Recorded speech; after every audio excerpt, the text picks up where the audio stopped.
Kita akan membahas satu topik, yaitu tentang baik belum tentu benar. Untuk melandasi bagian ini, saya mengajak kita semua untuk membuka Alkitab kita dari Matius pasal yang ke-7 ayat yang ke-15 sampai ayat yang ke-20. Matius 7 ayat 15 sampai ayat yang ke-20. Waspadalah terhadap nabi-nabi palsu yang datang kepadamu dengan menyamar seperti domba, tetapi sesungguhnya mereka adalah serigala yang buas.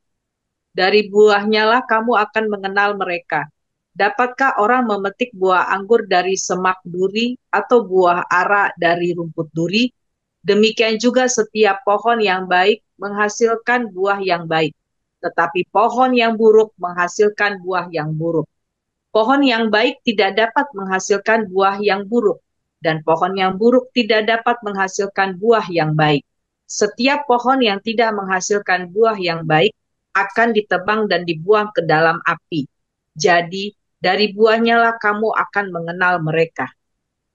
Ya, terima kasih Ibu Yama. Ya, Ya, kalau kita membaca konteks ini, maka kalau kita hubungkan dengan tema kita tadi, benar belum tentu, baik belum tentu benar, maka kita akan langsung memahami akan bagian ini. Nah, oleh sebab itu istilah baik belum tentu benar itu ya saya memberikan beberapa pengertian ya, yaitu sesuatu yang terlihat baik tetapi tidak benar menurut hukum yang berlaku. Misalnya mengadopsi anak itu baik kan, tetapi kalau tidak mengikuti kaidah undang-undang yang berlaku, ya bisa menjadi sesuatu yang keliru, bahkan menjerat kita untuk mendapatkan hukuman gitu. Dan yang berikutnya, orang yang terlihat baik tetapi memiliki motivasi yang salah. Ini terlalu banyak kita temui di dalam kehidupan kita. Bahkan kita juga terkadang berperan dalam bagian ini. Kita pura-pura senyum dengan orang, tetapi sebenarnya hati kita dongkol banget gitu loh, melihat orang itu. Tetapi ya supaya yang kelihatan kita baik, ya kita berusaha untuk senyum. Bahkan ya kita nampaknya baik, tetapi di balik kebaikan kita itu kita ingin menguasai orang, supaya orang itu tunduk kepada kita, kita dermawan sama orang lain supaya orang lain memberikan pujian bagi kita. Macam-macam motivasinya. Dan dalam bagian ini, perbuatan yang baik yang demikian pun tidak dibenarkan. Atau baik secara lahiriah, belum tentu benar secara rohani. Maksudnya seperti ini, aktif di dalam pelayanan, rajin ke gereja, tetapi tidak sejalan dengan perilakunya setiap hari. Sehingga ya di dalam bagian yang terakhir dikatakan kata tidak sejalan dengan tindakan. Ada sebuah kemunafikan yang terjadi di sana. Dan itulah yang kalau kita membaca bagian tadi ya, orang-orang yang datang mengajar dengan pengajaran yang sama, tetapi ada motivasi yang keliru, yaitu ingin menyesatkan orang atau umat Tuhan yang ada pada saat itu. Oleh sebab itu dalam bagian ini uh, saya memberikan suatu apa ya istilah ya, kebaikan tanpa kebenaran adalah sebuah kepalsuan.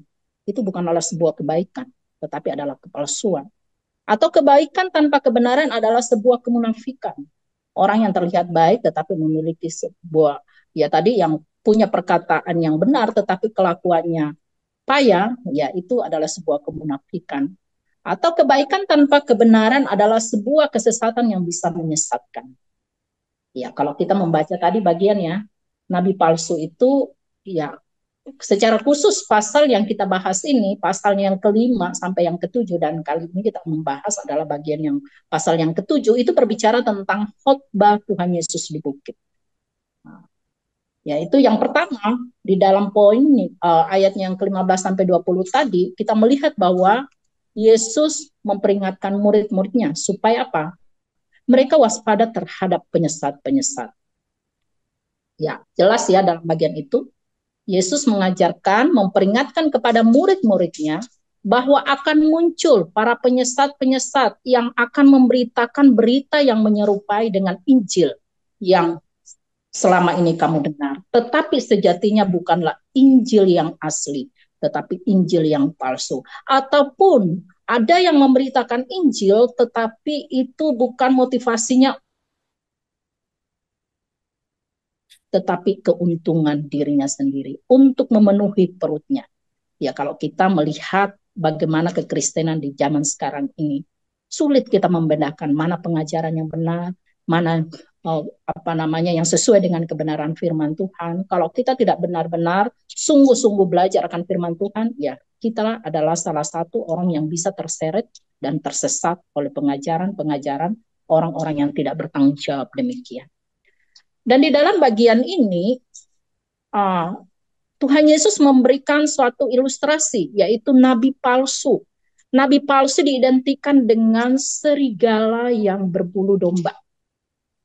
Serigala itu akan datang, akan masuk di dalam kawanan domba. Dia tidak membawa identitasnya sebagai serigala, tampangnya serigala, tetapi dia akan mengenakan bulu domba. Tujuannya untuk apa? Untuk mengelabui, supaya tidak ketahuan. Kalau langsung kelihatan itu serigala, pasti gembalanya akan langsung mengusir, bahkan membinasakan sang serigala itu. Tetapi dalam bagian ini, serigala itu datang berbulu domba. Demikianlah gambaran nabi palsu. Ya, kalau kita melihat, ya apa sih itu domba? Ya, yang pertama serigala ya. Serigala, ciri khas serigala itu buas, agresif dan berani. Kalau ada mangsa dia nggak mau biarkan. Dan dia sangat galak ya, dan dia sangat aktif. Berbeda dengan domba. Domba itu ya dia jinak, lugu, tenang. Domba ini menjadi filosofi bagaimana dia taat kepada gembalanya, pimpinannya, pemimpinnya. Dan serigala ini dia datang dengan jati dirinya sebagai serigala, tetapi ketika dia masuk di dalam kawanan domba, dia seolah-olah mengenakan karakter dari domba itu. Dia nggak langsung menyerang, tetapi dia akan dengan tenang berdiam diri bersama dengan sang domba yang ada, tetapi tanpa domba-domba ini menyadari ini adalah sebuah hal yang membahayakan buat kita. Dan Yesus mau menggambarkan akan kehadiran nabi palsu ini ketika dia hadir di tengah kalangan anak-anak Tuhan dalam gereja Tuhan, umat Tuhan, orang percaya. Dia tidak akan datang dengan frontal, dia tidak akan datang dengan sikap yang garang, tetapi dia akan dengan bersikap manis. Dia akan belajar menguasai bagaimana dia menanamkan doktrinnya, sehingga lambat laun tanpa kita sadari, dia akan memberikan pengaruh yang negatif dan membuat kita menjadi tersesat. Nah, dalam bagian ini, Yesus memperingatkan kepada murid-muridnya untuk apa? Supaya mereka waspada terhadap orang yang menyamar sebagai nabi, tetapi sebenarnya mereka memiliki maksud yang buruk. Datang dengan tampilan yang tidak mencurigakan, seperti domba tadi, tetapi sebenarnya mereka berbahaya, serigala yang buas. Dan ini kita juga akan temui di dalam kehidupan keseharian kita. Ya, di dalam komunitas kita, pasti kita akan berjumpa dengan orang-orang yang demikian. Orang yang serigala berbulu domba. Tampilannya baik, sehingga di kemudian hari kita kok nggak nyangka ya orangnya seperti itu. Kita aja yang telat memahami dia, kita aja yang lamban mengenali dia. Tetapi sebenarnya memang sejatinya dia adalah serigala dari sononya. Tetapi ya itu dia lakukan supaya apa? Dia gampang untuk membinasakan, memangsa siapa yang menjadi sasarannya. Oleh karena itu, dalam bagian ini Yesus begitu tegas mengingatkan kepada murid-muridnya, hal ini kamu akan jumpai. Ini tidak akan terhindarkan. Jadi ini juga menjadi peringatan buat kita ibu-ibu di zaman modern ini. Semakin banyak, begitu bebas kita mengakses banyak informasi, kita bisa menonton di YouTube berbagai macam pengajaran, filosofi dunia, prinsip-prinsip dunia yang kelihatannya benar, tetapi sebenarnya tidak sesuai dengan standar kebenaran yang kita pahami, yaitu kebenaran firman Tuhan. Oleh karena itu, ibu-ibu yang saya kasih dalam Tuhan Yesus, bagian yang kedua yang Yesus mau sampaikan kepada murid-muridnya, yaitu Yesus memberitahukan kepada murid-muridnya, memang kita nggak bisa menghindari nabi-nabi palsu ini, serigala yang berbulu domba ini, nggak bisa dihindarkan. Gereja akan ada di dalam gereja segala kepalsuan-kepalsuan itu.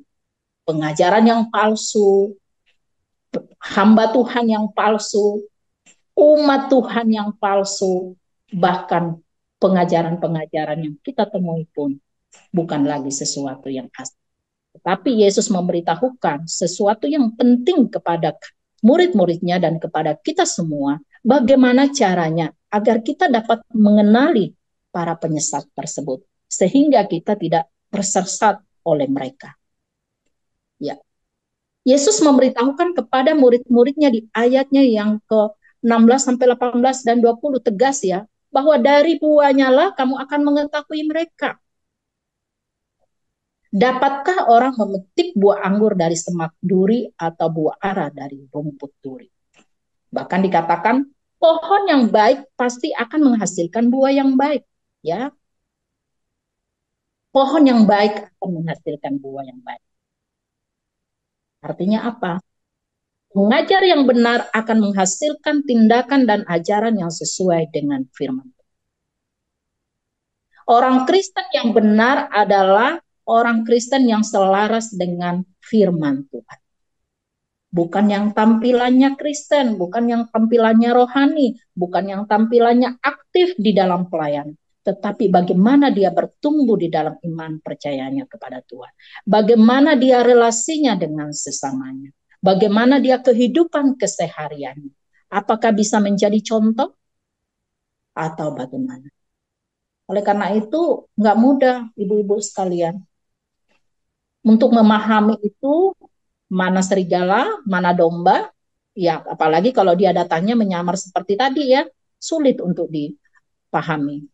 Tetapi yang sejati, yang benar, dia akan mengenali semuanya itu.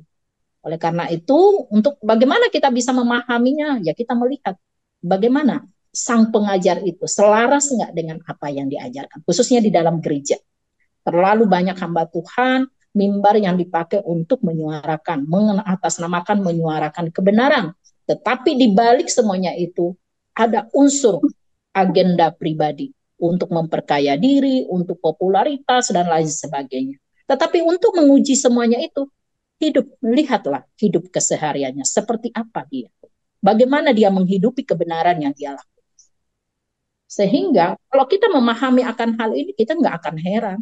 Banyak hamba Tuhan yang terjerat dengan dosa-dosa yang mengerikan. Perselingkuhan, korupsi, dan lain sebagainya. Perceraian, KDRT. Wah, kadang-kadang kita geleng-geleng kepala ya. Bagaimana mungkin seorang hamba Tuhan bisa berlaku seperti itu? Dan di kampung saya sendiri ya, gembala hamba Tuhan yang melayani di kampung saya gantung diri loh. Gantung diri. Jadi dari sanalah kita bisa melihat. Berarti selama ini bagaimana dia menguatkan jemaat, bagaimana dia mengenal kebenaran firman Tuhan yang disampaikan seperti apa. Tetapi nggak heran, orang yang bersama Yesus aja, yaitu salah satu dari muridnya juga melakukan hal yang serupa. Tetapi apakah kita benarkan demikian? Tetapi itulah bagian dari ujian untuk membuktikan kepada kita mana murid yang sejati dengan yang palsu. Oleh karena itu dalam bagian ini pohon yang baik akan menghasilkan buah yang baik. Pohon yang baik nggak mungkin menghasilkan buah yang buruk. Dan sebaliknya, pohon yang buruk akan menghasilkan buah yang buruk. Artinya apa? Pengajar yang salah akan menghasilkan tindakan dan ajaran yang menyimpang dari firman Tuhan. Begitu juga dengan kita. Umat Tuhan yang salah, yang keliru memahami akan kebenaran, itu akan terpancar di dalam kehidupan kesehariannya. Bagaimana dia bertindak, bagaimana dia berlaku dengan sesamanya, bagaimana dia di dalam pekerjaan, bagaimana dia relasinya dengan orang lain, bagaimana dia di dalam keluarga rumah tangganya. Bagaimana dia mendidik anak-anaknya, bagaimana dia membawa diri ketika dia ada di lingkungan masyarakat. Berharap ya dalam bagian ini ya mengingatkan kepada kita, bukan hanya kepada para murid kala itu diperingatkan supaya mereka waspada, tetapi kepada kita juga yang hidup di kekinian ini. Tantangan yang kita hadapi, godaan yang kita hadapi, tawaran yang kita hadapi, kita tidak sesederhana itu untuk mudah menilainya mana yang baik, mana yang benar. Perlu kepekaan yang mendalam, perlu kebijaksanaan, perlu kedalaman akan kebenaran firman Tuhan kita pahami sebagai filter bagi kita untuk mengenali mana yang asli, mana yang palsu. Kita harus tahu kebenaran yang sejati. Apa yang dikatakan oleh firman Tuhan. Banyak nasihat-nasihat, motivator-motivator yang memberikan semangat buat kita, memberikan motivasi kepada kita. Tetapi perlu kita filter apakah itu sesuai dengan prinsip firman Tuhan. Dunia mengajarkan yang penting adalah bahagia. Apa iya? Bagaimana dengan kehidupan orang percaya yang hidupnya menderita oleh karena kebenaran itu? Apakah kita anggap bahwa mereka bukanlah orang yang berbahagia? Tetapi Alkitab, kitab suci yang kita percaya mengajarkan kepada kita, berbahagialah orang yang dianiaya oleh karena kebenaran. Di dalam penganiayaan pun kita perlu bahagia. Karena apa? Ada Tuhan bersama dengan kita. Gampang? Enggak gampang.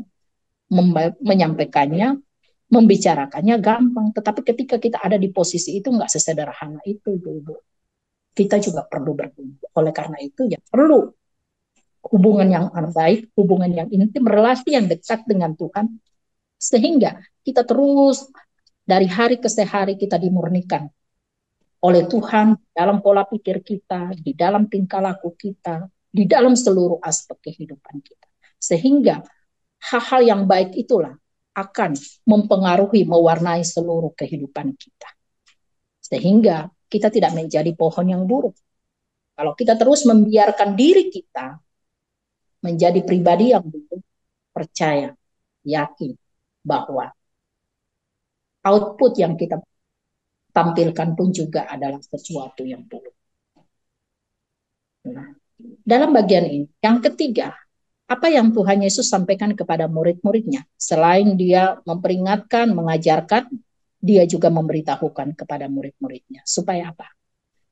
Bahwa orang-orang yang melakukan penyesatan itu, orang-orang atau pohon yang buruk itu akan ditebang dan dibuang ke dalam api. Yesus memberitahukan kepada murid-muridnya hukuman bagi para penyesat. Hukuman bagi orang yang hidupnya tidak tertib.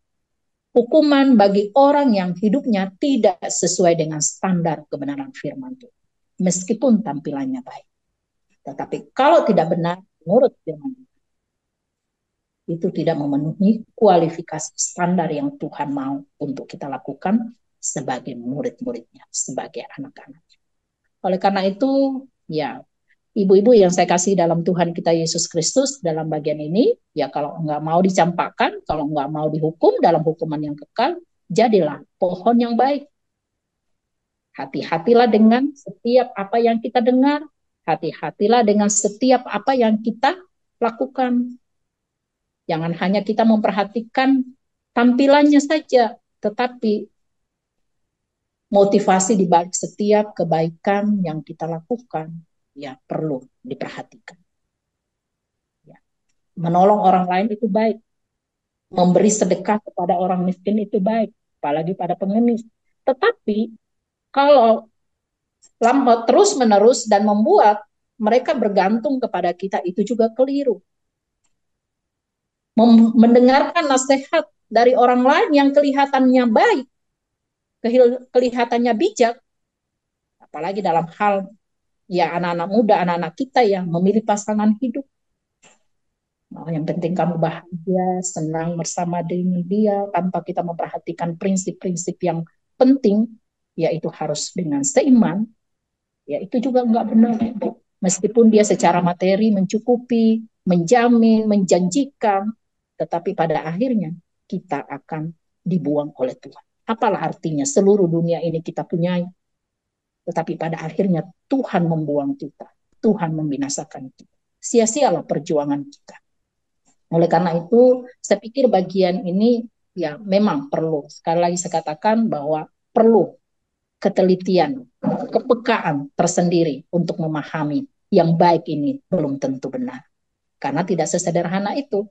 Karena yang baik itu akan menghampiri kita dengan tampilan yang baik, dengan perlakuan yang baik, tetapi sejatinya dia punya motivasi untuk menyeret kita pada kebinasaan.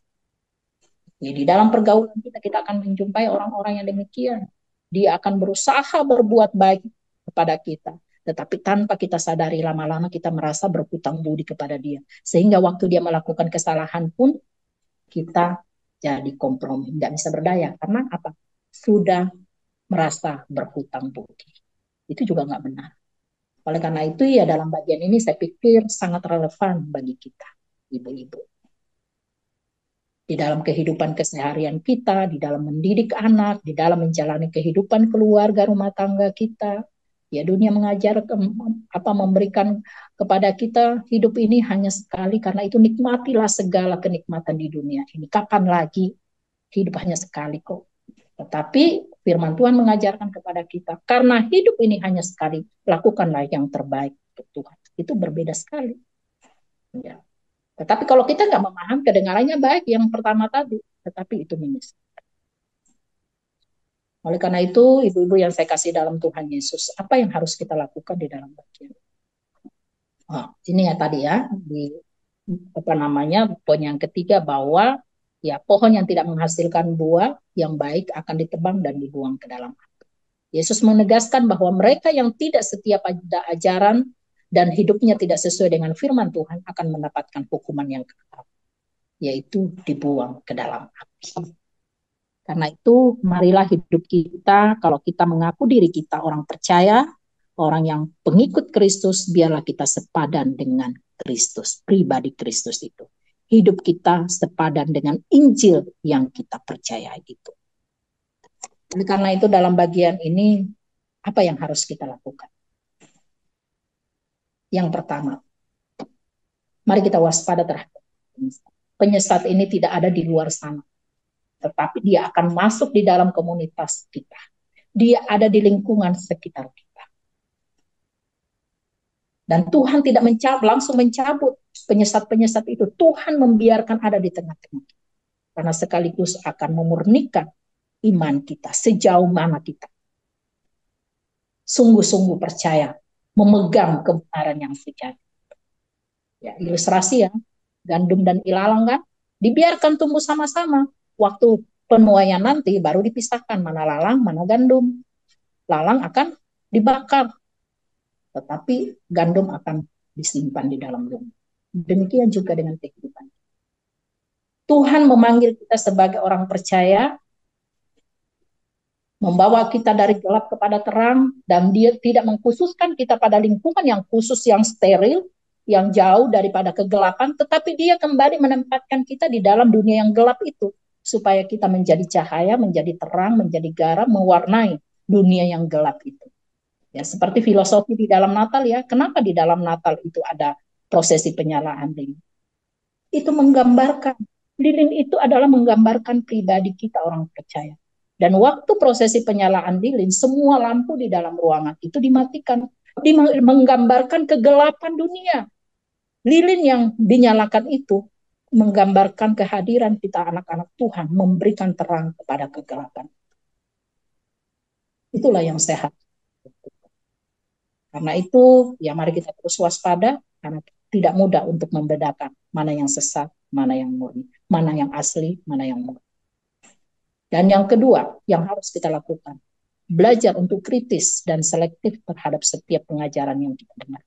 Jangan semuanya diterima mentah-mentah. Ya, jelas ya di dalam firman Tuhan, di dalam bagian 1 Tesalonika 5 ayat yang ke-21, saya akan membacakan, ujilah segala sesuatu dan peganglah yang baik. Lalu di dalam 1 Yohanes 4 ayat 1, saudara-saudara yang kekasih, janganlah percaya akan setiap roh, tetapi ujilah roh-roh itu, apakah mereka berasal dari Allah, sebab banyak nabi-nabi palsu yang telah muncul dan pergi ke seluruh dunia. Lalu Efesus 5 ayat 10, dan ujilah apa yang benar kepada Tuhan.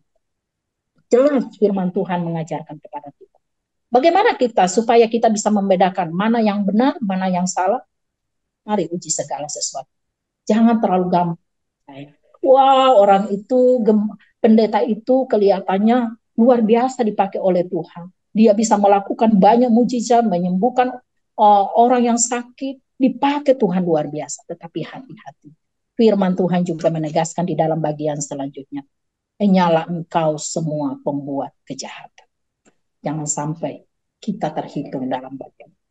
Oleh karena itu, kita sebagai anak Tuhan, anak-anak Tuhan, orang percaya, biarlah kita belajar untuk kritis dan selektif terhadap setiap pengajaran yang kita dengar.